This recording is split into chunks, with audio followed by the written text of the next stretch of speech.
Hello, nerds for Yang. Hello, nerds. Hello, nerds. Hello, nerds. Hello, nerds. Hello, nerds. Hello, nerds. Now with this campaign, bang, dang, it's and Drew, come roll with the Yang Gang. Hello, nerds. Hello, nerds! Man, you can't watch that video without getting like a little jacked up. You know what I'm saying? We're fired up, right? I'm ready to go, dude. I feel great, man. I've got my Yang 2024 shirt ready to go. Whenever you're ready, sir. I will. You'll be one of the first to know. You'll Put let it me that know? way. I will. I will let you know. I got to play coy on that stuff too. Like, what's the plan? Yeah, you know, who knows? It's good. It's it's very early. We're focused on 2020 for now, for the next 60 days at least, right? That's true. We got one election at a time, man. That's what I keep telling people. How are you?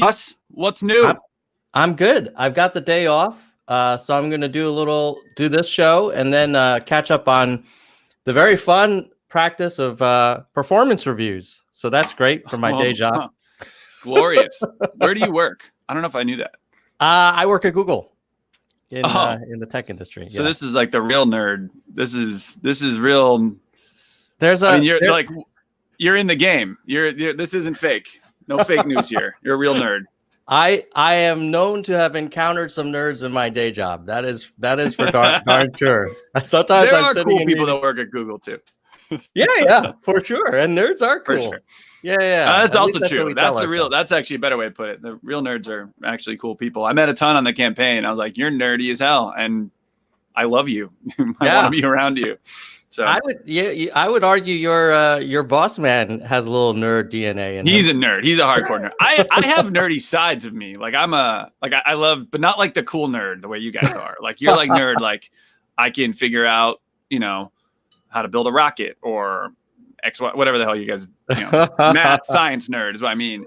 I'm like a musical theater nerd, like I sang a cappella, like that's nerdy in a lame way. No. That is, I mean, part of nerdiness is like having a passion for something that isn't, necessarily like the most popular thing in the world, but that's really, a good way to put it. Yeah. Really caring about something at its core level. And I actually used to go to a cappella concert. I guess was even more nerdy. I would be an a cappella fan. You would go to shows. Yeah, Man, I used to really I don't love like a cappella music as like a genre. Like I know certain people that love like listening to recordings or even going to shows. I mean, at least I like going to shows.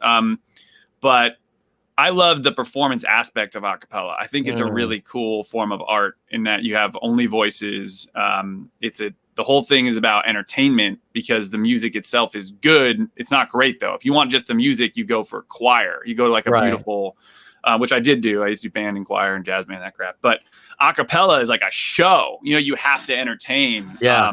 So I used to love that. Yeah. So I got some nerd in me and I definitely have random passions. If that's your definition, man, I throw it in. So that's right. Anyway, I'm glad to be here, man. I really am. Well, Zach Graumann, for those who don't know you, I think a lot of us know you as the big coat guy, as the Yang 2020 campaign manager. But before we get into that chapter in your life, can you share a little bit about growing up, Zach, and just a little bit about you? We've already touched on the band and a cappella, so that's cool. Tell us a little more. I wasn't planning on leading with that, to be honest with you. What I promise you is like I'm gonna be off the cuff, and we're off the campaign, so I don't have to hold too much back. But look, I'm I kind of came from an interesting background. My mom was a teacher, and my dad was like a kind of an entrepreneur. Like he was a biomedical engineer, so had some nerd in him. But like kind of a builder, this type of thing. And so I grew up with like this interplay, frankly, between for-profits and nonprofits my whole life. I was always passionate about kind of the intersection of like the private sector and the public sector. And I was a public policy major in college. So I got into, so I went to Duke University, which probably pissed off and maybe half your listeners. I don't know. It's not the most. It's a bit of a polarizing institution, particularly in the basketball realm. But go Blue Devils. But when I graduated school, I had 2 job Aren't offers. they like the Patriots of college basketball? Without the cheating. Yes. So it's funny to me because I'm a Buffalo Bills fan. And when people are like, when people hate Duke Blue Devils and basketball, like I remember like Duke beat Butler in the national championship in 2010. And Butler was like the perfect Cinderella story. And fucking Duke beat them. Are you kidding me? Like on a last shot, like, come on. And pardon my French. And people are like, you don't understand. I'm like, no, dude, I'm a Bills fan. The Patriots have been beating me up forever. Like, I get the pain, man. I get it. But, I have Bills and Duke to bounce me out, if you will. Anyway, so when I graduated school, I had 2 job offers. One was to do Teach for America in post-Katrina New Orleans with special needs kids. So, like, frontline, saving the world. Yeah. Like my mom. And then the other job was to go work on Wall Street at a company called UBS. So like literally frontline, make money, And I remember hating that decision, dude. And it's probably something you've had in working for Google and doing this too, or maybe your whole life. A lot of people have. It's like, I can do well and I can do good, but I can't do both. You know what I'm saying? I can make money or make the world a better place. And those aren't always the same thing. The incentives aren't always aligned. I remember hating that decision, and so the decision was actually a little easier than I made it out because I had, like probably a lot of people listening to this podcast, I had a ton of student loans. I went on pretty much all loans. So like, I guess I got to take the Wall Street job. So I took the Wall Street job. I started volunteering a lot to get my like save the world kick. So I started volunteering at a school in Brooklyn, and we asked all the kids, it was a low income school, and we asked kids, what do you want to be when you grow up? Like an annual survey. And all the kids were like, I want to be LeBron James. I want to be Beyonce. Or like they want to be a pro athlete, or they want to be a pop star. Yeah. It was like heartbreaking to see like these kids not only know what they want, but they don't even know what they can be. They don't even know what their options are when they can grow up. And the other thing I saw is at UBS is that companies suck at volunteering. So like we do park cleanups and soup kitchens, and I hated that. So I started, while I was at UBS, I started this nonprofit called Suit Up that runs volunteer events for big companies. And we do business competitions with low-income kids. So instead of cleaning up a park, you go do a Nike business competition with 40 kids from my school or schools all over the country now. And you bring them to your office, or you go to the school if you want. Winning team gets real money. It's like Shark Tank for a day. Yeah. Super cool. So that was growing like crazy. And now we just hit our like 12,000 student. We're all virtual now with COVID. It's pretty wild how much Suit Up's grown. But that's great. That was growing on the side of my UBS gig. And I was going to leave and run this startup nonprofit, which would have been bad for student loan payment for sure. But my boss at the time was like, hey, why don't you check out our client philanthropy team? So, which I didn't know existed. So I joined this client philanthropy services team and ended up growing it and running a large piece of it.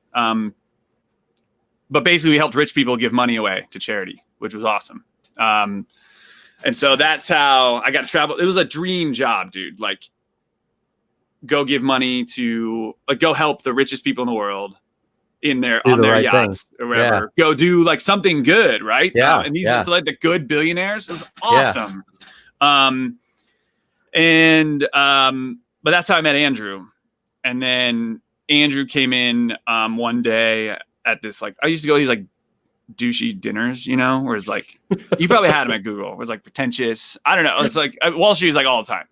And they're not like bad people. You're sitting there, you're having a thought leadership, like a Jeffersonian roundtable discussion. And so we're talking about the future of work and education. And Andrew Yang, who I'd worked with a bunch of times, I'd introduced a bunch of clients to, he had spoken at a number of events. We used to do like billionaire events and stuff. He drops in, parachutes in. It made me mad too, because I'd heard his Venture for America shtick like 100 times. He was on the advisory board of Suit Up, got to know him. And so he shows up at this dinner I was kind of excited to go to, relatively excited. He shows up and he drops this I thought I was gonna get the Venture America bomb, and he drops the automation bomb. Oh, okay. He dropped this like UBI, like what the hell's happening? Like the top 5 jobs are all going away. Yeah. And then he drops, and I'm running for president as a Democrat. When was that? This was when did I join? I joined in 2018. So this was late summer 2017. Oh my God. So think about how crazy this had to have, and like the people in the room are like relatively impressive. It's not like telling your friends. These are some it's the head of XYZ corporate foundation. Yeah. And he's like, I'm running for president, and we're like, of the country, of America. Like, what is that? And I tell that joke all the time, but it's funny every time. Like, what the hell are you doing? And I don't know what's worse, man. It's like all the like that, him doing that, or my dumbass being like, hey, Andrew, like literally immediately, I was like, I'd love to help, man. What's going on? He's like, great, you can come run my campaign. Like, all right, cool. That's not, there's a little more research went into than that and thought, but yeah, that's pretty much how it started. So that's me in a nutshell. Yeah, the thing that you talked about in terms of the bit of a tension for a lot of high achieving kind of college grads is that that fork in the road. Like, do you teach for America? Do you do Peace Corps or work for a nonprofit, or do you go to UBS or Goldman or McKinsey or whatever, or Bain? And it's an incredibly hard economic decision unless you're, if you have a trust fund or something and you don't really care about, you don't need to worry about money. What's interesting though, also, I don't know if you've noticed this, is that before a lot of folks go to these very selective colleges, they do a ton of volunteer work, but then after they graduate, they have to. What happened? I think we put young people in an impossible position. And what you end up doing is, so there's this guy named Dan Pallotta, who I used to invite to speak a lot, but he has one of the most viewed TED Talks in the world called Uncharitable. And he talks about how screwed up our charity system is, and like a million different ways. I know all the talking points, but and studied this guy and his points. But one of the things he talks about is like, so we don't pay people in charity work for the reason we believe like they're getting so much joy and value and goodness, so they work for less money. And there's some truth to that because more people want those jobs in some ways because they feel like they're doing good, but there's not that much truth to it. And what his point was like, okay, you think that someone like if someone went to work for Apple and created the health app, like the Apple Health app, whatever it's called, like they are changing. You don't think they feel good about the fact that they're changing the freaking world and they're monitoring people's health all over the globe, right? You don't think that person feels good about what they just did. Oh, and by the way, they're making like 20x the salary of the top executive director, so they can literally donate 90% of their salary, get on the board, get their name on the freaking building.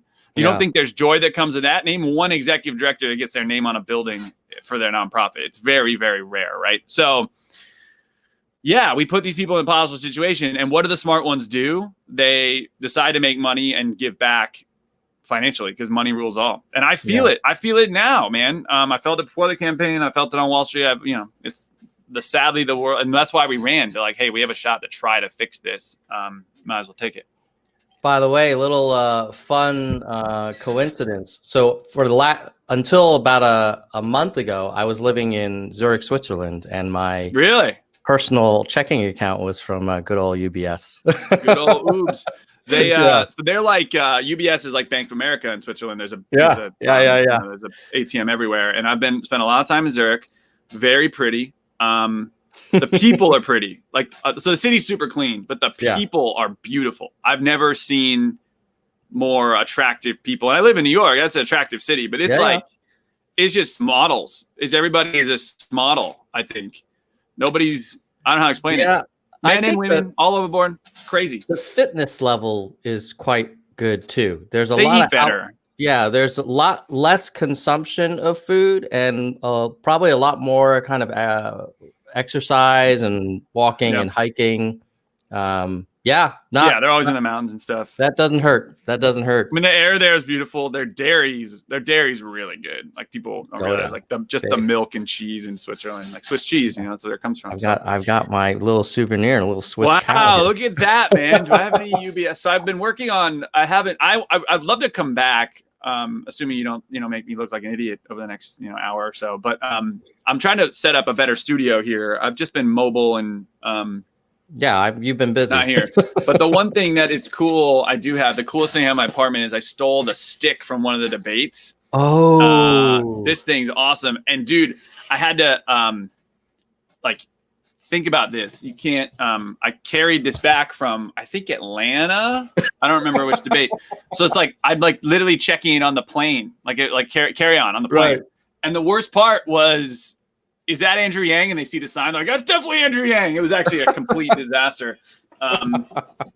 Anyway, so I'll put that in my studio. Tell me a little bit about the decision. So you're at the kind of fancy dinner. This guy, talks about automation, who you knew from Venture for America. And he's like, I'm going to run for president. This is in 2017. And you decide, what's that thought process like to join? It's not a large organization you're joining, right? There's no established huge office. At the time, there was nobody, right? Yeah. So, I mean, I'll say a little bit where my mind was at the time. You want to put this in your shoes. I was 25. At the time, I was 30. But at 25 years old, I started meeting with the richest people in the world. Mm-hmm. As an expert. And my expertise is that I had run a nonprofit that, had 50 grand in the bank, whatever the hell. But that was my expertise. But I had met the people that were supposed to be saving us. You know what I'm saying? I met the people that were the good ones with all the infinity resources to them, and they couldn't solve things. And it was because, and I saw, imagine that perspective. You're meeting with hundreds that you end up with a perspective that very few people in the world actually have. So here I was at 29, 28, I guess, with this, oh my gosh, they're not going to save us, right? It's got to be a government thing. And I'd always been interested in policy. I always thought maybe I'd run for office someday. I don't know. It was a dream as a kid. And then the other piece of this, I was in the camp that I thought Trump was going to win. I thought any other Democrat would have beat him, but I thought that Trump could smoke Hillary Clinton. I remember saying this to my whole team, and then they told me to shut up and never talk politics in the office again. And then he won. Anyway, so I remember thinking how do you beat the Donald? And my thought was you needed someone who's not out of nowhere. Mm-hmm. I'll tell you, I think two options. One, you could either unite the party around a generic moderate that we all that everybody can fall in line behind. And that's what we ended up doing. We went with Joe Biden. But the other one was, and we're going to find out if he beats Trump. That was one. And the other option I thought that could work would be a complete unknown, who's I thought it would be a diverse male. I thought it had to be a male to go after the Donald. Mm-hmm. That could go after him with either humor or facts and figures, ideally both. Mm-hmm. Just this combat his absurdity with jokes or numbers. So is Andrew Yang the person I had in mind? No. But I remember him telling me he's running. I was like, I can see it. And in hindsight, I was kind of right in that we lined up behind Joe. That was the option. But who are the other two that really did well? That I thought it was Pete and Andrew. There was, and Pete, he's a white guy, but he would have been the first gay president. There is a diversity there. So and he had numbers and facts and figures, and he could probably come on here and be a nerd. So to me, I saw the path. I saw the upside. Mm-hmm. It was, in hindsight, if I knew everything I know now, I would not have taken the job. And Andrew says that too. He's if I knew everything, I probably wouldn't have done it. Because there's so many insurmountable odds that we did overcome. But had we known what they were, I think we would have been we got no chance. You know what I'm saying? But we didn't. We were naive and confident in some ways. hold on for a second. So today, if you knowing what you know, your hair looks great, Zach. Looks okay, but it's like I didn't really. I don't know. It's all right. I'm here for you. It's not Zurich standards in terms of that's true. Zurich would be like pristine. They have great hair in Switzerland. Like they our CEO, look up the CEO of BBS, Sergio Armati. He is stunning. Like he is the most beautiful man I've ever seen. And I'm not exaggerating. This man is a supermodel. Sergio and he has that accent. Oh boy. Yeah. That's a unique combo. I remember all the girls I work with like, oh, Sergio. And like, anyway, sorry, we digress. Sergio Armati. So knowing what you know now, it sounded like you said you might not have done it, but I'm surprised because you managed a historic campaign. Well, would I do it again? Hell yes, right? But like, if I knew, like, how absurd it was for random people to run for president with no email list, no donor base, no public office, no experience in there at all. Yeah. No real national profile whatsoever. Like that is fundamentally an absurd thing. And so if I knew and once we got into it, I was like, oh boy. And then once we started contending, like after the Detroit debate, or the Houston debate, then it was like, oh man, we're still like over our skis here. Like we're still learning. Mm-hmm. There's just so much of this system. Now, don't get me wrong, being for an outsider and seeing the world the way we saw it. And that's one of the things with Andrew, like him and I saw the world similarly. Like we had very, very, not just policy wise, just like how we approach media, how we, say like we had really good, like almost like an irreverent, like entrepreneurial approach to politics. But your point is that when helped us, it helped us a lot of times, but it held us back too in some ways. When you made the call to do it, you had no idea what you were in for. It sounds like no clue, man. So my parents are awesome. They I didn't come from money, but I born with two incredible human beings as parents, and but they grew up. My mom's in the South. My dad's side of the family's pretty conservative, so they were like moderate Republicans. So like imagine this phone call is like, hey dad, I'm quitting my Wall Street job to go work for a Democrat who believes in free cash handouts for everyone. Everybody. And they're like, what happened to my son? Like what did they brainwash him? I remember they're like, maybe he went to Duke and got really liberal. Like what the hell happened? Like it was, I mean, to be fair, they were awesome. They read the book. They like joined the Jacksonville Yang Gang. Like they came to the first debate. It was like really cute. But at the time they're like, WTF? Like what? Yeah. how long did it take them? Like, did they go to the debate? It's like supporting your son, which would be great. Yeah. Or do you think they actually started to agree with the campaign? Oh, they're fans. Yeah, they bought in. Yeah. They really do. Like my parents are so funny because they watch a lot of Fox News, but they're smart people. So they're not like, my grandma thinks Obama's still a terrorist, but my parents don't. They're smart. My grandma's smart, but you know what I'm saying?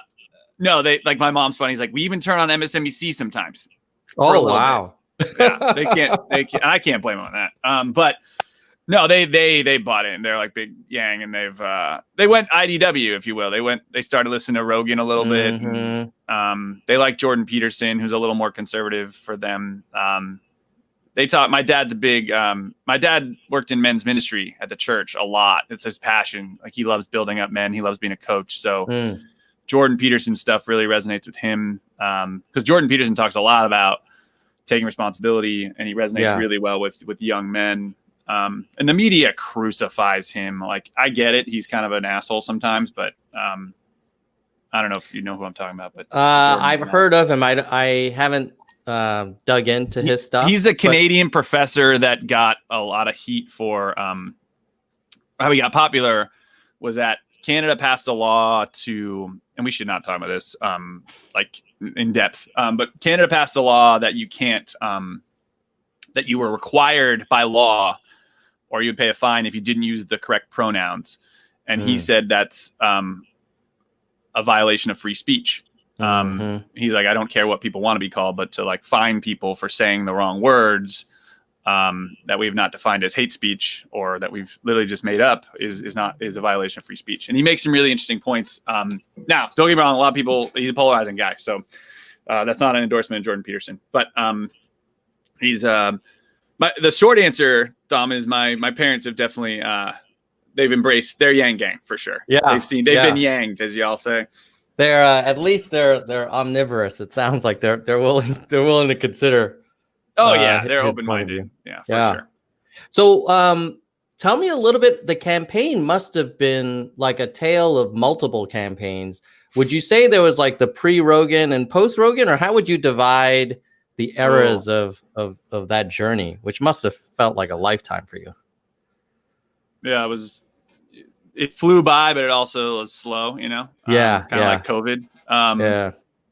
It's, I guess there's you divided it a couple parts. There's pre-Sam Harris, which was July of 2019. And then there's pre-Rogan, which is between that and then Joe Rogan was February of 20. Oh, wow. No, Sam Harris is July 2018, and Joe Rogan was February 2019.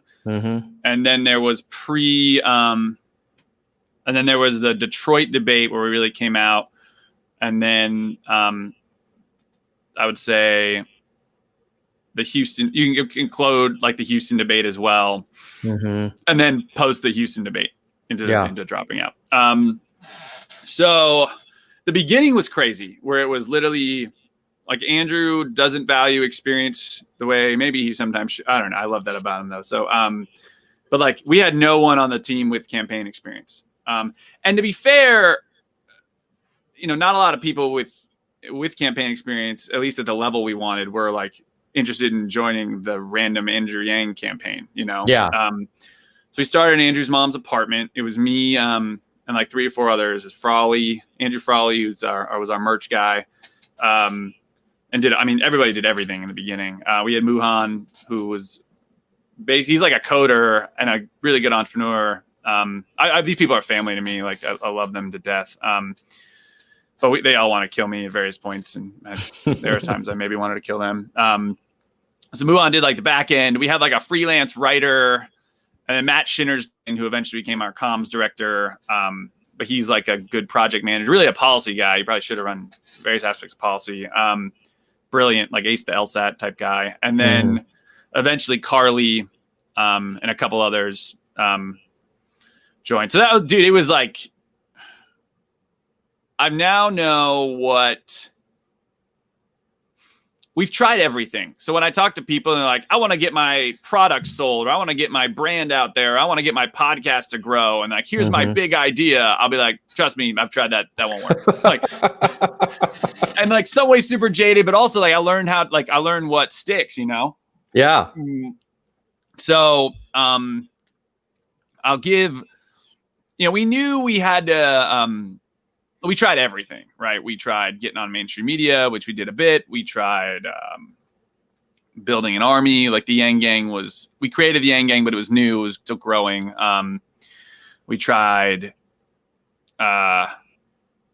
various events, stunts, you name it. But the only thing that really stuck was podcasts. And we had done a few, and Andrew's great at podcasts because you have this really powerful message.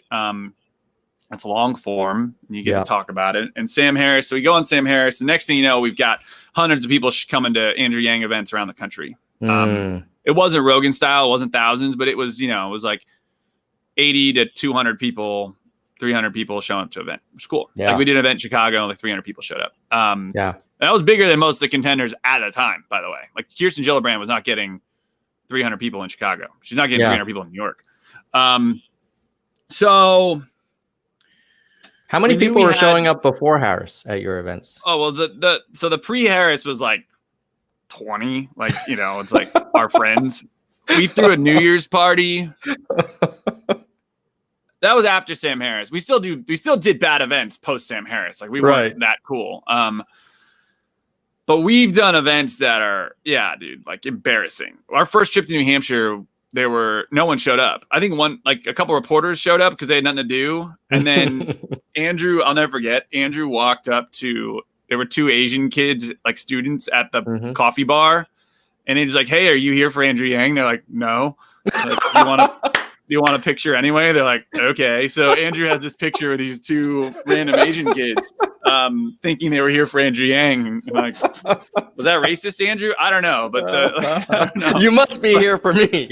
Yeah. I was like, I guess it's a fair assumption, but like, because they were like kind of just standing there. Right. They looked like they were there for us.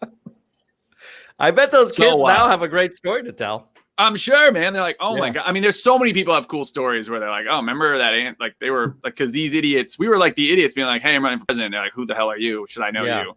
Yeah. But like we knew after Sam Harris that we were gonna blow up. Like we knew. We didn't know what that entailed, but I remember Carly saying something like, we always felt like we joked like campaign destiny because we would get exactly what we needed at the exact right time. Like we were broke so many times, and then we'd have a fundraiser, and somehow like we raised 10 grand. It was like a buzzer beater. Like, whatever. Yeah, perfect. Yeah. But Carly said like, I don't know when we're getting on Joe Rogan, but I do know enough. If I know anything about this campaign, we'll get it at exactly the right time. And then we get on Joe Rogan. We go there in February. And dude, like 2 days later, the DNC announces their requirements for the first debate. Requirements. And we had already set up have people donate because we're like, let's just get like build the army, you know? So if you like this guy, give us $1. Yeah. And so the next thing you know, we've got like just Rogan people like, dude, I love this guy. All it takes is $1 to get him on the debate stage. Right. So people are donating $1 and getting 10 friends to donate $1. And we built one of the best things we did, we built a progress bar so you could track it live. I remember. Yeah. And so next thing you know, we qualify for the debate before like 75% of the field. Like it's like Bernie, Warren, Kamala, Yang. What? And the whole world's like, what the hell? And then that's when we still didn't have a lot of money. You know, we were still kind of broke. We had Joe Rogan money, which was like, we were now raising like 8 to 10 grand a day, which was good, not great for presidential, but we had like, I think we raised $2 million, 2.3 in the second quarter of 2019, which compared to before then, we had raised a few $100 grand, maybe the entire year. So, you know, to raise $2 million. That was a big leap. Yeah. And then you're like, dude, so many questions. So when that happens, you're like, what the hell? Because you knew this was coming, right? Right. But you're like, is this here to stay? Like, are we going to grow from here? I hope we do. And we need to, but you got to run a business. Do you anticipate that growth to continue? Right. Or are you like, hey, we had our spurt, it's going to drop down to 2K a day. Right. So let's might go back to where we were. Yeah. Like, where do I spend this money on? Yeah. And if you're looking at like Warren's got a $10 million war chest, like all these guys coming in, we still have a fraction of what we needed to run competitively. So we still had to be nimble and creative. And that's where a lot of the gimmicky, if you will, I'll admit that some of it was gimmicky, but like the fun branding came because we had this long form, dark message about automation that was perfect for podcasts. But the other stuff we did was to make him like the carrot and the stick, like the sizzle or the steak, whatever you want to say. The stuff that tracked people's attentions was memes, and you guys know these well. But I saw a couple. $1,000 a month. You know, like the gimmick of like, that's the free money guy, you know, like, so there's this like really dark automation, real policies, real solutions piece. And then there's this, anyone's give me $1,000 a month. And that made him not fit in any mold. And we got to do crazy out of the box marketing ideas around that. So then post Rogan, you're like, clearly, you're like going from Division 3 to at least Division 2 kind of team. It was, and then yeah, go ahead. Sorry. And then you get on the national debate stage. What was that transition like? Did that require kind of reconfiguring the campaign and the message, or was it just like, hey, just keep going, it's working, just take it to a bigger audience? So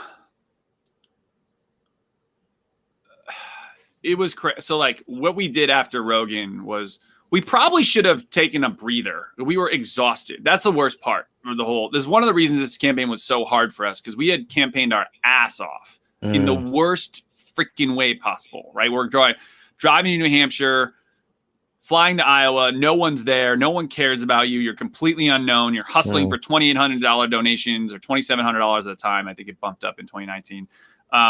Like we're just grinding all day.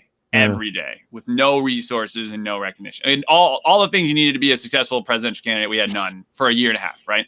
Yeah. And then all of a sudden you have everything, and we're beat. We're so tired. But right after, we're like, we're not going to not capitalize this. So we went on a tour, and we started. If you were like from April to June, we did a ton of rallies, and our first 1,000-person rally was in San Francisco. And I'll never forget, San Francisco Chronicle called it. I put this headline on our wall.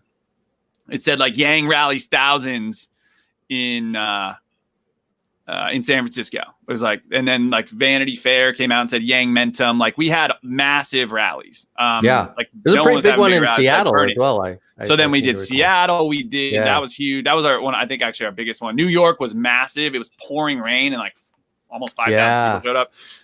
Pouring rain, like not like, oh, it's drizzling. No, disaster, like absolute god awful.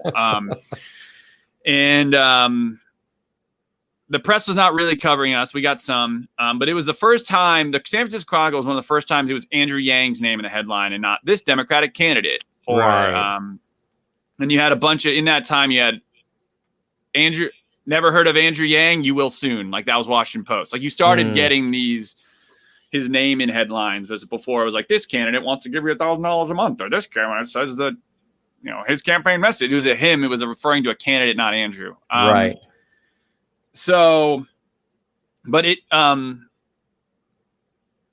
will say this, we were, the first debate, Andrew, I'll say two things. One, we were nothing we could have done would have prepared us for that. Nothing. It's one of those things you have to do, fuck up, and get better at. And that's why a lot of politicians have had like small local debates, so they learn how it works. Presidential is obviously very different, but we had never debated before. It's not a debate. It's Andrew calls it a reality TV show where everybody plays a part, and it's true. You get your 60 seconds, and you have to be combative and in order to win a debate, you have to be a lot of the things Andrew Yang is not. You have to be an asshole. You have to steal the limelight. You have to attack people. You have to crush people that you don't even necessarily disagree with. You need to be showman. You need to be salesy. Like all the things Andrew that we love Andrew because he is not. Yeah. That's what a great debater is. And I can tell you so many times how Donald Trump was an excellent debater. So the first debate, Andrew was really sick. Really, and there's probably rumors of that, but he was pretty sick. So the combination of MSNBC mics, MSNBC in general, being like under the weather, and first time debating, we didn't like light the world on fire. We were just there, Yeah. So we spent a lot of time before Detroit being like, dude, we're getting good at this. Like, okay, we did it round one, fine. We got another shot. Like, let's get you healthy, and then let's figure out how we want to debate. And so then if you recall the Detroit debate, where we learned like every question you get, we're going to drive a core message, which right now is automation, like wiping out jobs, and we need to do the free dividend. And then if you recall, he broke the fourth wall at the end. We're like, we're going to we're going to call this out. And then he took off. And then, so the next debate, they winnowed them all down. They went from, it was 20 candidates at the time and 2 nights. and they went down to 10. Mm-hmm. And we remember doing a mock debate. I'm like, man, like, how are we going to stand out in this game? And so they gave us an opening statement, and we're like, screw it, man. Let's just give money away. We'll be the headline. They'll laugh at us, but then we'll laugh back. And it's true. Everybody, I mean, like, a lot of people did not like this idea. A lot of the Yang Gang not like this idea. Like, it's a gimmick. I don't know if you remember this. You probably actually. What were your thoughts when he gave away money in Houston? I'm be interested in that. Yeah, I was not a fan of the idea. I didn't think it was a terrible idea. I was like, well, it's definitely going to get a lot of attention. There's probably going to be a lot of people who, follow him as a result. On the other hand, we already are being kind of positioned as like a not serious campaign. So, and this doesn't help that. So, Correct. I could see how it was a tough trade-off, but I think it paid off. Like if you run the numbers, so you guys are right. Didn't want the worst thing that we were worried about was being irrelevant, because they wanted us to fade away. They were not going to cover us. They were going to give us BS questions. So we forced them to talk about us. And Andrew Yang was the number 4th Google search term in the entire world for 2 days. We could not, after Houston, we could not go anywhere without being recognized. The whole world learned about Andrew Yang that night. Because it was a headline in every news outlet was Andrew Yang gave 1,000 or give $1,000 a month to 10 people. You can register here. We broke our website, which was like, we have awesome techies working on this. Like, like the fact, it was just like literally 2.5 million people in 3 seconds. Like, it was that many people went to the website. And it broke for like a second and came back. But we got 500,000 email addresses, and then we raised $2 million or $1 million in 24 hours. Like, it was by the perfect move. And then we qualified for the next 2 debates. So I think we had to do it. We didn't have to do it, but I think it was the right move. But the real thing is, and Andrew and I talk about this a lot, is like, I talk about this to the staff, is like, what got us here will not get us there, right? Like, what the tactics we had to deploy to get us to relevance in this really crowded field, coming from a base of not even 0, I'm going to say negative, like coming from complete nothingness. To get there, we had to do some things that eventually were tougher to brand out of in that crowded field. So that was probably. So tell me about, let's fast forward to Iowa.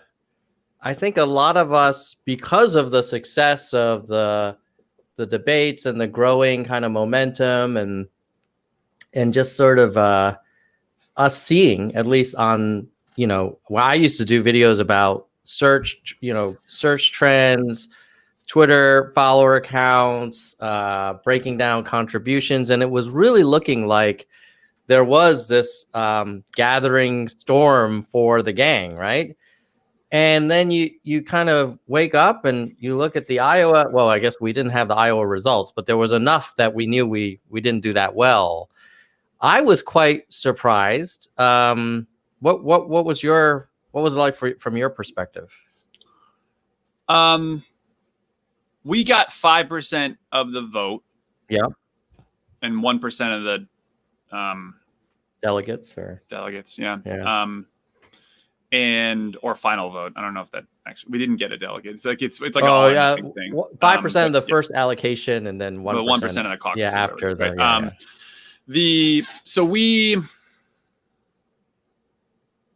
So 5% in Iowa is actually probably where we were. 5 to 7% was where we thought we would. It was the low end of what we thought, but in that range. So here's the thing.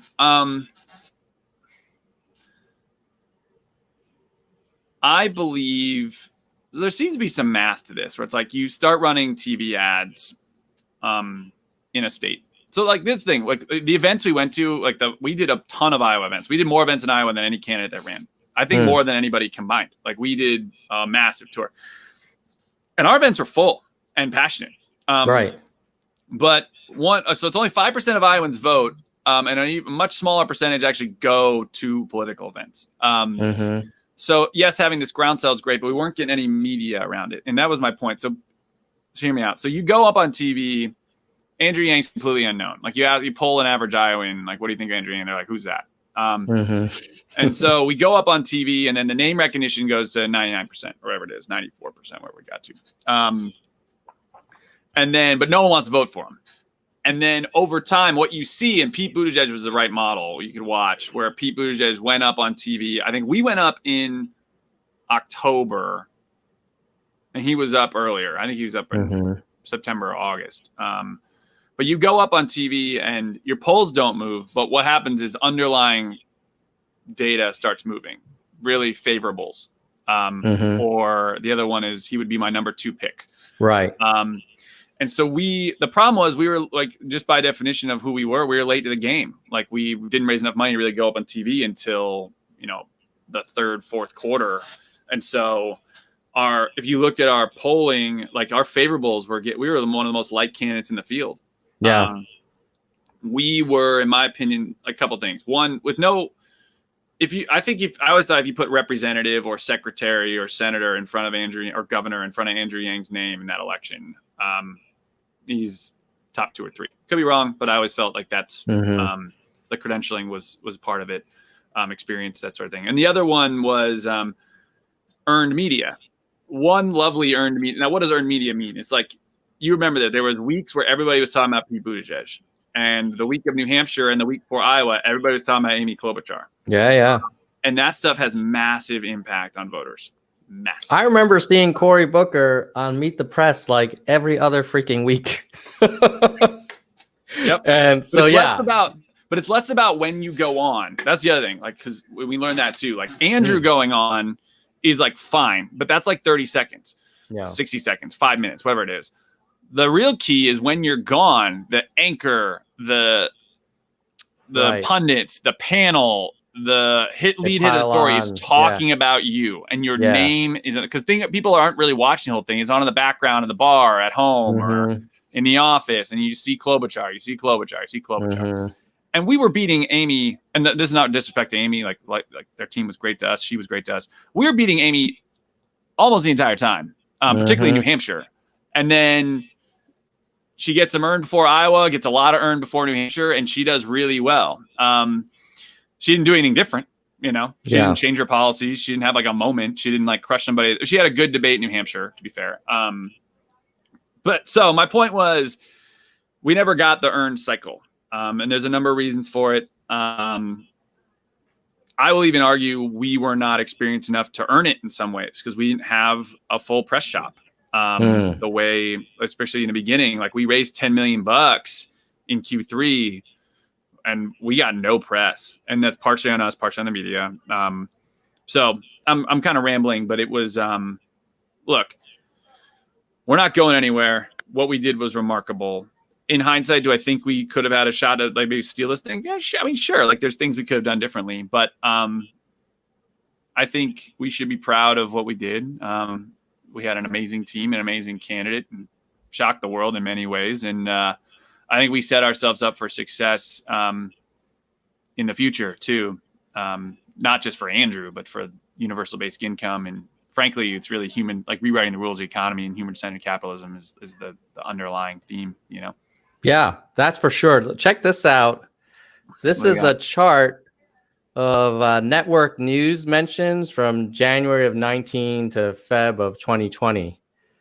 And you see, we're below. We're below Klobuchar, Wow, Castro, Booker, Steyer, Buttigieg, O'Rourke. I mean, Beto was getting coverage like out the wazoo early on. Remember that? The coverage is not always a good thing. Like sometimes you want to stay under the radar. But that didn't help Beto too much. That Vanity Fair cover. And like to us is like, if you put Andrew, like you put him through that ringer, I think he'd come out great. Like I think he doesn't have anything. The more to you hide. know. Yeah. He's like, the more you know Andrew Yang, like a lot of the biggest comment I always got, like the more I get to know Andrew Yang, the more I like him. That's what I thought we were going to just keep taking off, but we just never got the coverage and the serious coverage. We got one BuzzFeed article, which I was really, really grateful for, the reporter that wrote it, but it was, the headline was Andrew Yang might win this thing. And those are the pieces you need to get over and over.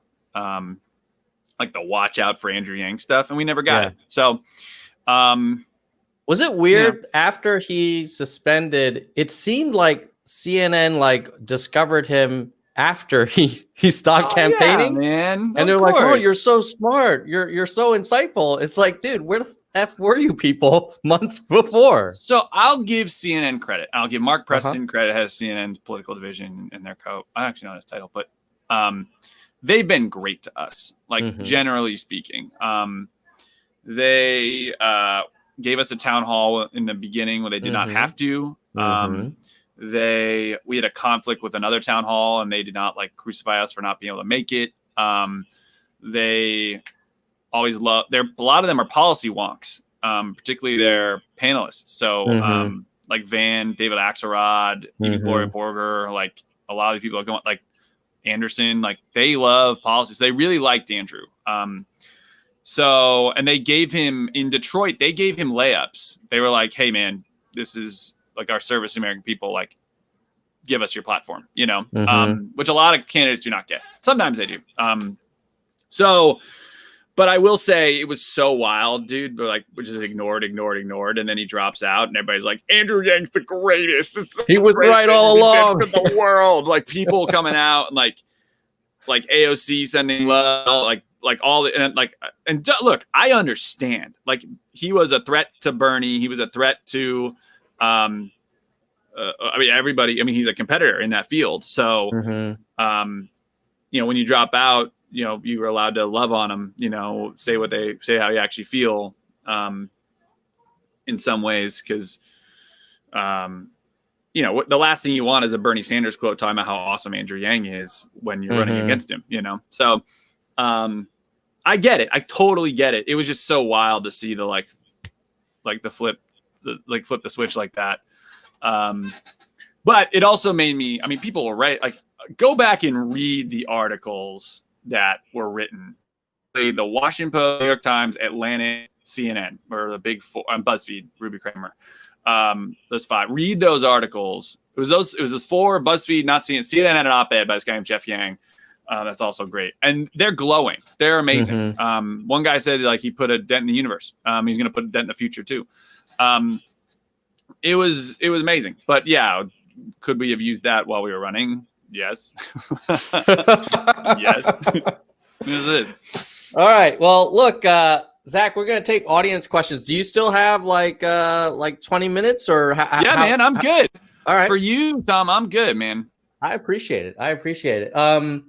Well, before we get to audience questions, then one thing I'm really curious about is if you take us behind the scenes and we fast forward to New Hampshire and the decision to suspend, was that sort of a decision tree that was already worked out earlier in the campaign? And if we don't hit this number, we're going to have to, you know, kind of suspend, or was it a kind of game day, like come to Jesus moment? Like, how did that happen? It was really hard to do that. Like, I want you guys to know that we didn't like it wasn't willy-nilly being like, I guess it's time, you know, or it wasn't like, you know, we're tired. Like, no, like, you know, we knew what you guys had put into it. We knew what we had put into it. Like, we didn't want to suspend. No one did. The reality was I was looking at polling in January after it was before Iowa. We were looking at polling, and I remember saying to Andrew and one of our other advisor, and it was like, these polls are not moving right now. They're not. And that is the reality. We're good at math. We're good at numbers. Like, the reality is your polls are not moving. They're moving up, but they're not moving fast enough to contend. And you end up with a decision like, okay, do we want to,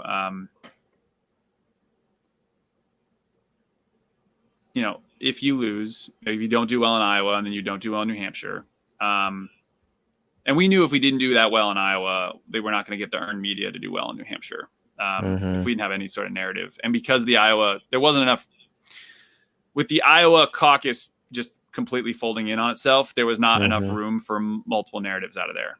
It was like the caucus was a debacle. no one knows if Peter Bertie won and then Amy outperformed. Like that was pretty much, and like Biden, like those are like, and Biden and Warren kind of underperformed. Like there wasn't a room for that Andrew Yang story. We didn't perform well enough to make news. So we knew that was going to be hard if that was the case. And the question was, do you want a death march, you know, for the cause after? You know, do you want to go to Nevada and South Carolina knowing you've got 0% chance of winning delegates? Your money has dried up. You're going to have to let go a whole bunch of staffers. You basically have a skeleton crew, and you end up like this trajectory. And if you're here, like you end up going back down to where you were to completely irrelevant and anonymous. That's where you would end with like some more diehard supporters, but it would become fringier and fringier the longer you go. If you're just, I mean, think about it. Like if he's out there campaigning, like Me Too, the press would not cover you. We're polling at 1%. So Andrew, and like, look, Andrew, I'll ride or die with you, man. Like I was here when we sucked. I'll stay if we suck. But to me, and I was telling Andrew, like the better move is like you looked at the math. Like I don't want to hurt the movement. I don't want to hurt the election. We need to line up behind the winner of this primary. It's obviously not going to be me. My message has gotten out, and it's not going anywhere. I'm about with grace, like the badass I am.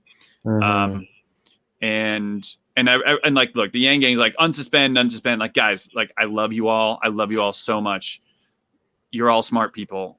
We got our butts kicked. Like we lost fair and square. I don't know if it's fair and square. If you want to talk about the media, we can have that argument, but we lost, and we weren't going to win. Like I promise you, like we're not, like if he jumped back in, he would not win the race. It would not. It's not the case. American Democrats and the American public seem to want someone with government experience to bring back kind of some normalcy. That's what the Democrats chose, and we'd like to get Trump out of office, so we're supporting Biden, and that's the right move. So I hope that gives you some context. It was not like super. It wasn't last minute, but it wasn't super premeditated. But we knew like if New Hampshire wasn't a good night, like let's do this right. That's kind of where we landed. What was your reaction? There was a couple months ago, there was all this talk of the dark horse duo and drafting Andrew. What was your reaction when you first heard about that stuff? I love you guys. I mean, I love you guys. It warms my heart that you thought that'd be an option. Guys, it's not. Like, you're wasting time. Now, I would, because it would be, like, I've seen national polling numbers on Andrew Yang in the race today and in the future. He's not winning right now. So the dark horse duo sounds cool. It's a nice fantasy. I would love it. And if it was real, I would support it. Hell, if it was real, I would try to lead it. But it's not real. So I was like, yeah, it's just Twitter doing their thing. But no, guys, I'm sorry. Like, Andrew would not win if he ran as a third party candidate. He would not win if he joined back in the race. And that's okay. That is okay. It was not our time. We were hoping it was. It was not. But he's young. The core team is young. We're not going anywhere. Now, I want these ideas to get passed faster. Like, I agree with that. But there's a good chance we're involved with the Biden administration. I mean, we will be involved with the Biden administration at a senior level if he wins. And there's a lot of good we can do there to get started. And we're not done there. So, but yeah, I mean, it sucks to say, and I'm blunt. The dark horse thing was never realistic. Yeah, I mean, even within the Yang Gang, there was it was a divided discussion. And I love you guys. You're wrong on that. I'm sorry, and not you personally, but those of you on the dark horse thing or the Unity platform, like, guys, it's not happening. All right, let's. No, you're wrong. Yeah, no, I feel you.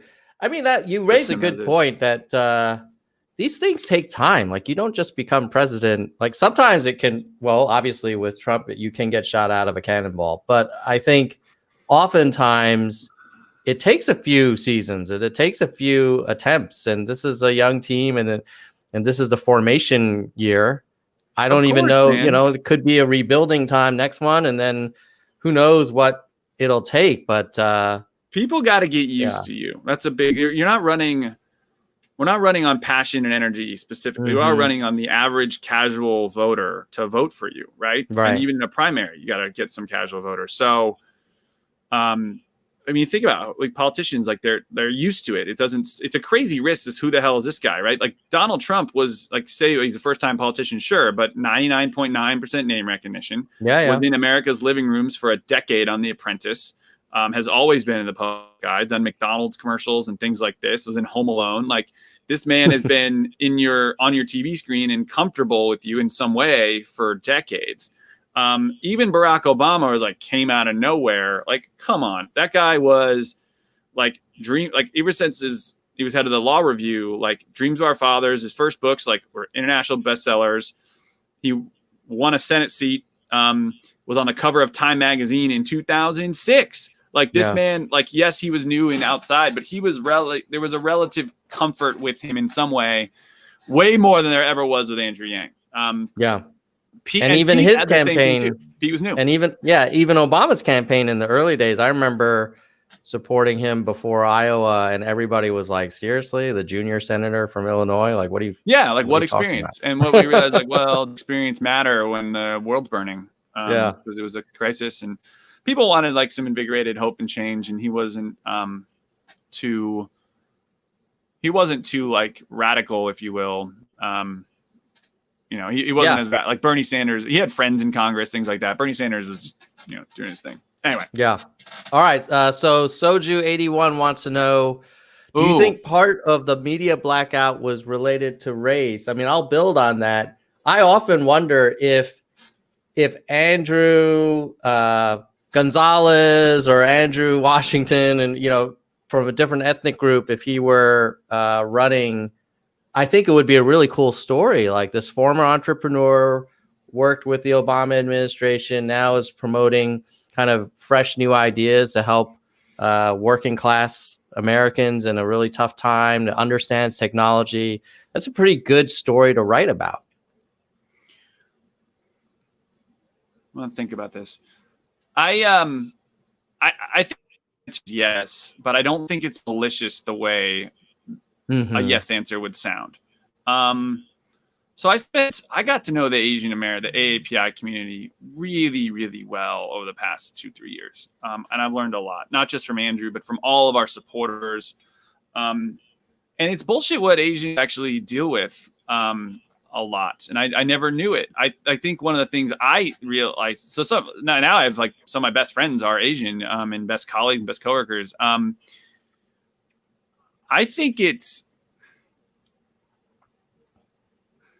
there's a natural, how do I say this without sounding like an asshole?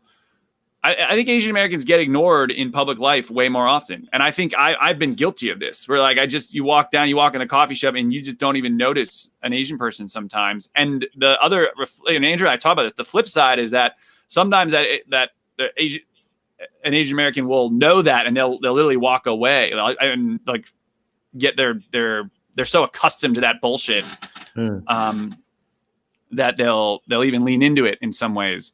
And I think that's nonsense because but it's part of that like passive stereotype that people feel like it's okay to not ask about the Asian man's opinion or not acknowledge. I mean, they called him John Yang, MSNBC. Like this was after he's a major contender. They like come like So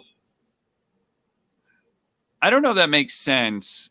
But I don't think there was any initiative to be like, screw the Asian guy. We only want white people. Like, it wasn't that. It was just like, there's a natural, I don't know if it's cultural, systematic. It's both like tendency to ignore Asian Americans.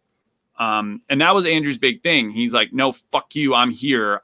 We deserve to be heard. And that's why he was really big on that. And I'll tell you a story, like in the beginning, we had totally different styles. Like Andrew was like super confident all the time, never doubt. Like in the beginning, we were super like unknown. Andrew would be like we're gonna win. It's gonna be great. Super contagious, high energy. Right. And I was always like, I would always like caveat, because as a white dude, if I go in being like, we're the greatest ever, or you think I'm an asshole, right? If I go in super arrogant, like, or super confident, you think I'm a jerk. But Andrew's like, if I go in super arrogant and cocky, people like are like, oh, well, I should listen to that guy. This is interesting. So, and we would like fight about that. He's like, you need to be more confident in the campaign. And like, if I do that, people think I'm an arrogant piece of crap. So, you know, race definitely had a part, but I don't always feel like it was malicious. Does that make sense? Like, I mean, help me understand. It totally makes sense. Yeah. Like, I'm a white guy trying to understand this, and I'm not great at it. I'm not the best of words.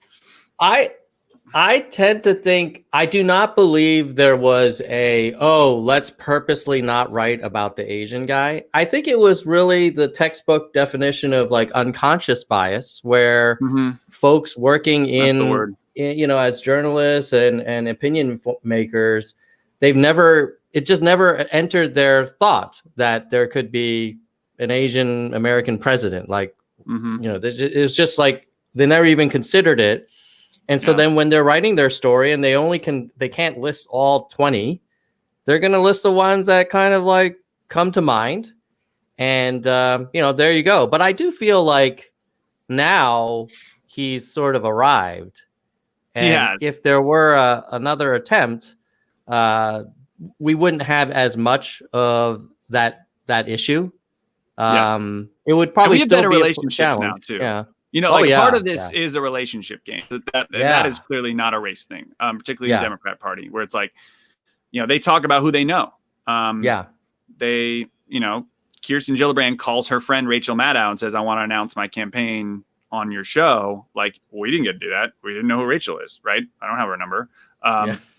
Now I can call the MSNBC booker. Like, now Andrew can text Chris Cuomo and say, I'm coming on your show. You know, so it's different now. I mean, we were left off polls. Now they're throwing us on polls I never even heard of, you know? So it's like, yes, we've arrived. And I credit to Andrew. And look, he brought a lot of stereotypes to light. He loved doing that, where he's like, I'm Asian. I know a lot of doctors. Like, opposite Donald Trump's Asian man who likes math. Like, go down the list.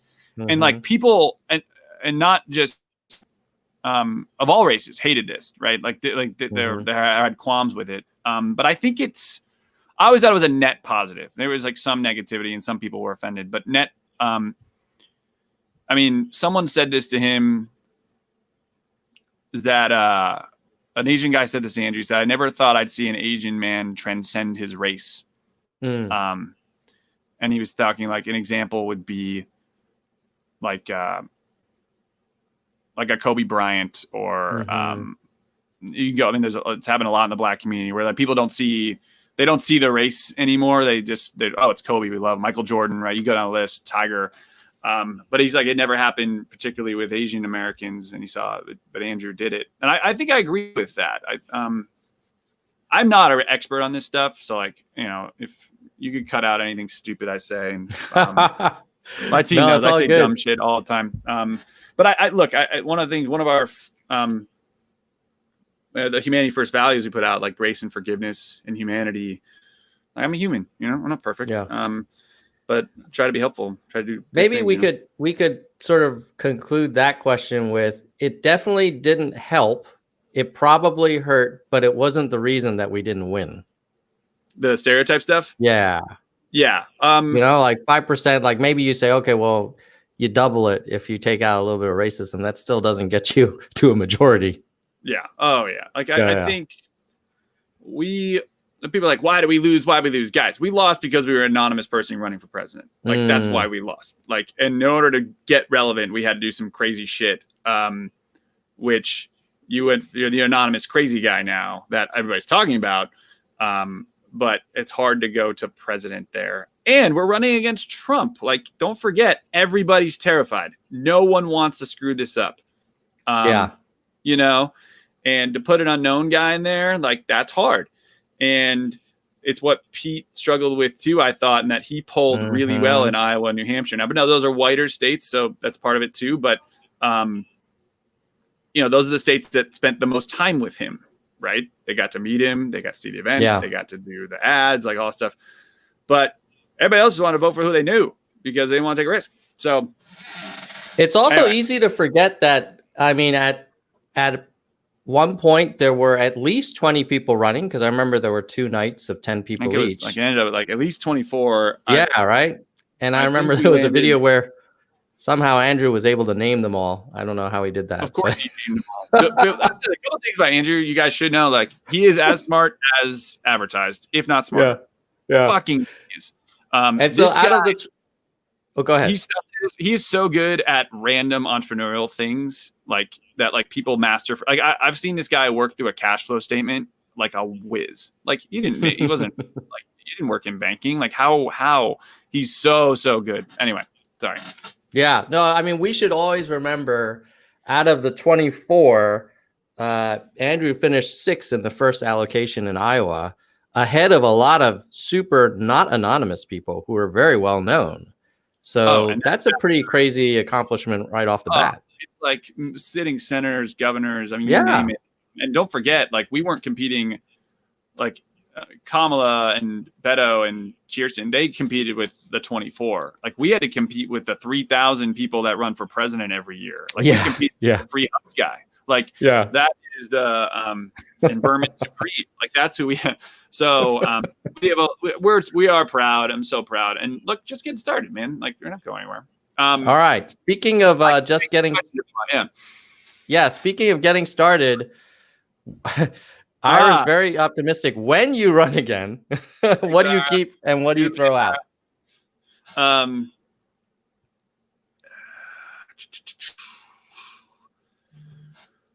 So I'm going to say if we run again, just to keep the suspense and unfair, nothing's been decided. But if you did it again, I'd keep his irreverent outsider nature. Like, there were times where people came at us and Andrew just was so good at staying above the fray or staying on message. Like, we had a really core message that could drive the whole thing. So I think if we ran again, I would keep the core why that helped us in that, like, mentality of problem solving first, humans first, people first. That the why and that core message was so helpful for us. We weren't to run, and that was a differentiator, proven. I think, what would I do differently? A bunch of things. A couple of things. I would build up Andrew's. And one of the things I work on now with Humanity Forward is like building up Andrew's roster, if you will, because you got to think we built this while we're flying. So imagine like hiring comms directors and advanced directors that you've never met before. You know what I'm saying? You're in the trenches, and you now got senior leaders on the campaign staff who I've never worked with before. They came recommended. Like, that is really hard. That is, and both for Andrew, like, who can I trust? But for me personally, and that's hard. So I would build the roster better, and we can now. That part's not rocket science. Like, it's so that's an easy fix. And then I would try and broaden a bit, because UBI is one thing, but a lot of people are turned off by just being the free money guy. So I would broaden the Yang Gang. I love you all. We got to broaden. We got to let more people in. We can't turn people off. We have to. We have to find a way to get your average Democrat or voter joining the Yang Gang, which is probably not where we're at right now. So it definitely feels like a little bit of a niche following right now, and we got to go a little crossed over movement. So, but I think here's what I will say. Like, I'm someone with like strong political beliefs, but like no experience in politics, who got into the presidential race. But so a lot of people listen to this who are like, I'm passionate about politics too. I see what you guys see. You know what I'm saying? Like, you can't just be $1,000 a month all the time. Or you go down a list of all the things you can critique a campaign manager about. Like, I promise you, I know. Like, we're aware. We have a very self-aware team. When you're like, that's a problem, like, we probably know it. I probably have data on it. So I feel good about where this movement's going, where Andrew's going. Andrew jokes all the time. He's like, and we were joking yesterday, literally, he's like, man, if we ran again, it would be so much easier. Like so much easier. Because we now know what works and we're really good at that. We like skimp out on stuff that doesn't work and like hyper focus on stuff that does. So we'll see. Hopefully that answered your question. Yeah. Miguel wants to recommend a slogan. Thank you, Miguel. You paid $7 to you for that? That's awesome. Yeah, these nerds, they support the channel because I love that. I'm glad you guys do it. Yeah, we're not a super popular channel on YouTube, but there are those who dig it. You're growing, man. We're trying. Oh, by the way, thanks for working with us on the sponsorship for Yang Speaks. I appreciated your reporting. My gosh, man. Hopefully did it work out for you? Hopefully people. It actually had the biggest impact on the audio podcast. Those downloads really jumped. Yeah, what 15,000 subscribers is great, man. We're getting there. It's a decent side hustle that could turn into something. You talk about like 2-3 years from now what this looks like. Could be. Well, I'm trying. It's Nerds for Humanity, but we're ready to switch it back to Nerds for Yang whenever you're ready to announce. Fair enough, man. We got a lot of pins on November. We'll see what happens. No, I feel you. So Tom, another Tom wants to know what for those who are thinking of running for office, what would be the things that you'd recommend someone consider before making the leap? I'm going to ask this question. Maybe I'll ask it on Twitter. I was thinking of, we all love self-promotion, but I'm not like thrilled on it. But I was thinking of writing a book. One, either like the story of the campaign, or two. Oh, I'd read it. Thanks, man. If you wrote a book, I'd read it too. Thank you, man. If the other one was how to run for office in some capacity, because I think we learned everything the hard way. And we were able to fail so many times because no one cared about us. So what do I consider? It's a really awesome question. And I'll start this. If you're going to run for office, ask yourself this question. It's not the only question that matters, but the biggest one that matters. Why are you running? Why? And can you articulate that simply in a way that people can relate to the why? And if that why is, I've always wanted to be president or whatever, or a congressman, it's got to be better than that most of the time. That is a reason for everybody, right? Like, don't get me wrong. Like everybody, like if you're running, you have probably some sort of desire to be a public official or whatever it is. But the why is so important because one, people smell why. They can smell the BS very, very quickly, particularly in today's day and age. And if you guys can be digital, authenticity is the most important thing. Like, think about how many times people try and like canned videos or scripted videos. Like, it's just cringe, like everything we do with Andrew is so authentic. It was him doing the Cupid shuffle or eating a piece of pizza. That's what we do, right? So the why. And then the second part is like, figure out how you want to raise money and actually budget it out. Because I did not do that well early on, mainly because I didn't know. I learned that the hard way. But like, figure out what you think you want to, like, how are you going to raise money? How are you going to grow that? You're going to probably want, like, yes, there's crowdfunding, but you have to grow that. That's organic, right? So you're going to need like friends and family and people to write you as many checks as you can early on, or find a way to run it cheap, which is cool too. But the money is super important. And, why I love the Yang Gang and why we were relevant is because in order to contend, we became one of the best fundraisers in the world. Like, that's what happened. Like, we raised $40 million. Like, that's in, $2,000 increments or $40 increments, actually. Sorry, but eventually people give like, the max of $2,800. Like, that's crazy, right? And that's how these politicians, they're fundraising machines. And And it's not as corrupt as that sounds, but that's real. The money is very, very real. And then the third thing is probably one of the first things you want to spend money on is like do the digital well, particularly if you're first time. And that's where if you can do it yourself, awesome. If you can find cheap freelancers, you find people volunteer to like cut your videos or film you doing crap. That's where usually like this, if you have a spouse or significant other, or they can help you, or kids, like that's a lot of like the human side of it. But getting your message out, documenting everything, ability to share is key. And then the last thing I say is you almost always lose your first time. Even your second time. Like there's some, I don't know the numbers off the top of my head. I've heard them much times, I just don't remember them. But like most people lose their first run. Like it's like well over 75% lose when they run the first time. Yeah, including Obama. Yeah. So it happens. Of course it happens, and like you know, it like because it's a familiarity thing. People want to get to know you. But like Cori Bush is a good example where she ran 2 years ago, lost. Ran 2 years out, but everybody knew who she was the second time and won.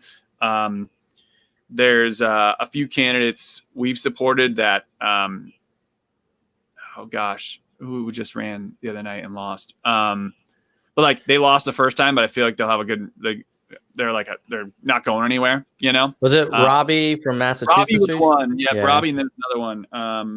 Yeah. Just blanking the name. I love this person. I just can't remember. But like, that's the point I'm making, is that you can, like have the good why, because that'll power you through it. And then, yeah, make sure you handle the money, handle the digital. And the last thing, I guess I'll say this: don't apologize. Don't apologize. Unless you do something really bad, then you probably should just drop out. But like one of like Alex Morris. Oh, that's his name, Alex Morris. The mayor of Hoboken. And ran for Senate, Congress in Massachusetts, in Congress. But he, no, New Jersey, sorry, whatever it is. He just ran. I'm butchering the whole thing. But you know, he had a scandal. It was a nonsense scandal. He got in trouble for dating, apparently. And there was this whole proactive initiative from this opponent to like ruin this guy's campaign. I don't know if you followed this. I didn't. And he put out a statement when it first came out, basically saying, yes, this is nonsense, but like, I'm sorry, you know? And I was, yeah, I apologize for that. Like, you know, he's like, this is ridiculous. And when you say it's ridiculous, it doesn't become a thing. You're like, you know, like when the woman, like someone accused us, the New York Times accused us of Andrew firing a woman because she got married. It was a complete nonsense story. And a lot of the experts in the world were like, you got to apologize. You got to write a really nice statement. And we're like, no, we're not going to do that. We're not guilty. We didn't do anything. Yeah.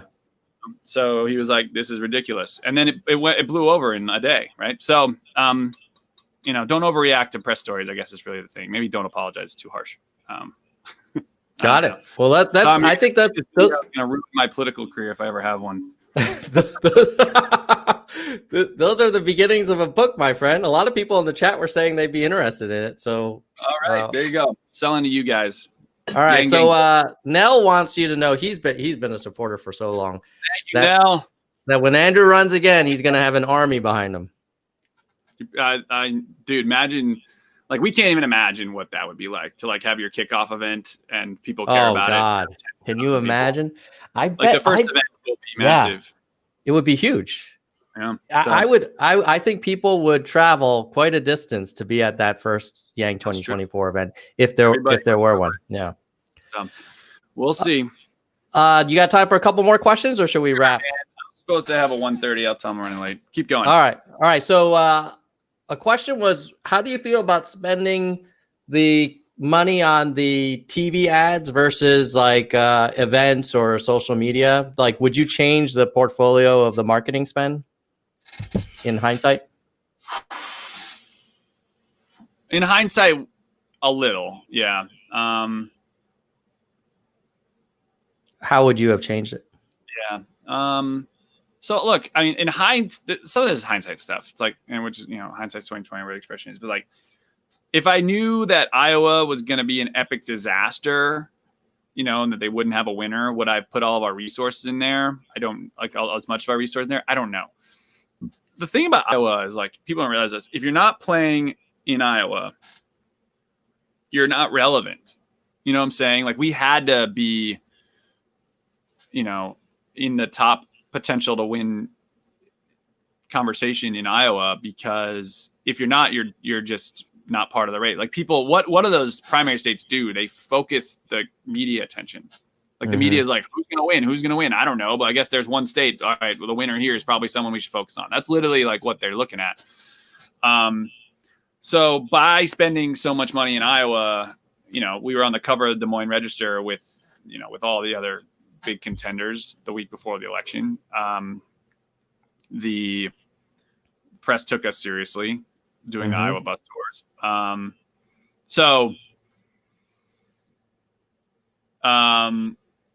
But so it sounds like you would have spent potentially less in Iowa. What for the? I would have spent more in New Hampshire, South Carolina, if I could have known we could have played the long game. And then in New Hampshire, would you have spent like more on TV or radio or events? Like the TV ads work better than like digital ads are good for raising money, but TV has this funky way of making things legitimate to primary voters. Yeah.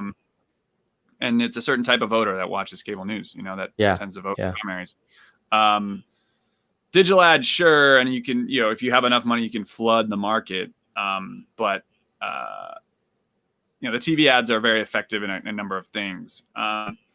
Especially if you're a little bit of an unknown candidate, then it kind of makes you look a little more. Yeah, for sure.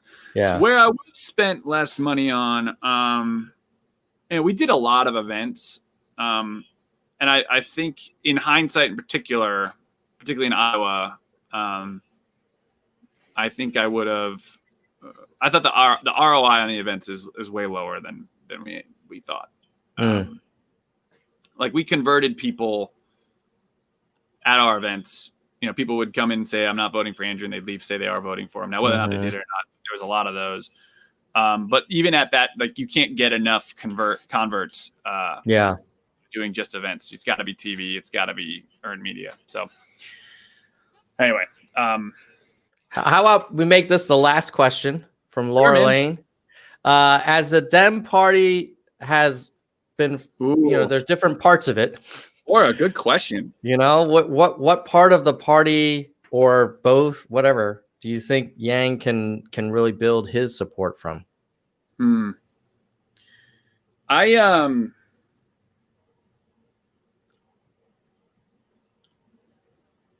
What am I going to say here? I hate this divide, and I understand it, but I don't like it in the sense that, yes, are some politicians like establishment bought and paid for, like some, like for sure, right? And do I side with a lot of the progressives on most things? Yes. But a lot of these, a lot of these establishment Dems, in generally speaking, can be allies if handled appropriately. Can be. I'm not being naive. So I don't like when the party tries to kill itself. Even, I don't think it's as productive as people feel like it is. And my example and my reason for it is like, look at the Republican Party. Like, you don't see the Republicans trying to crucify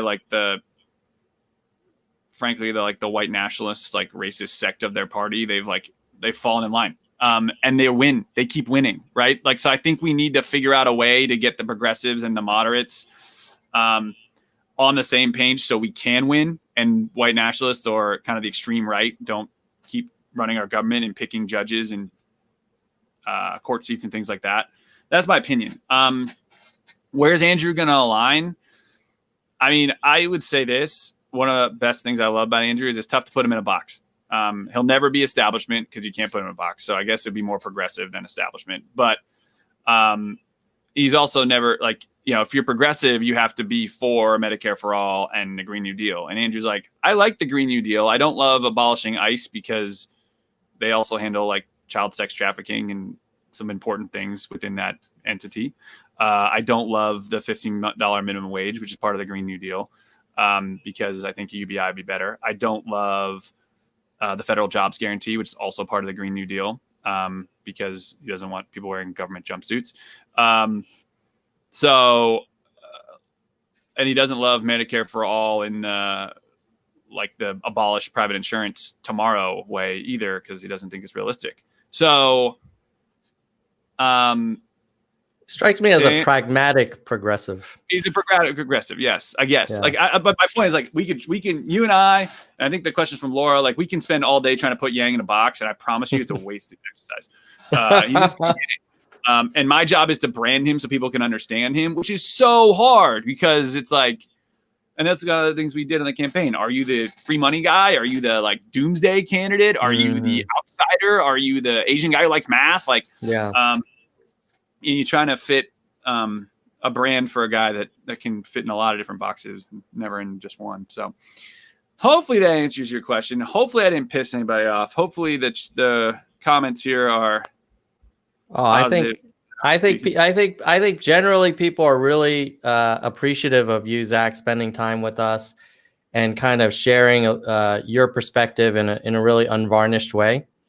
And I think we're also just counting the days till we see Andrew Yang in front of a number that's ends in either 24 or maybe 28, hopefully 24. But we'll watch with bated breath, and excited to see also if and when Biden wins, if Yang can make an impact on the country as well.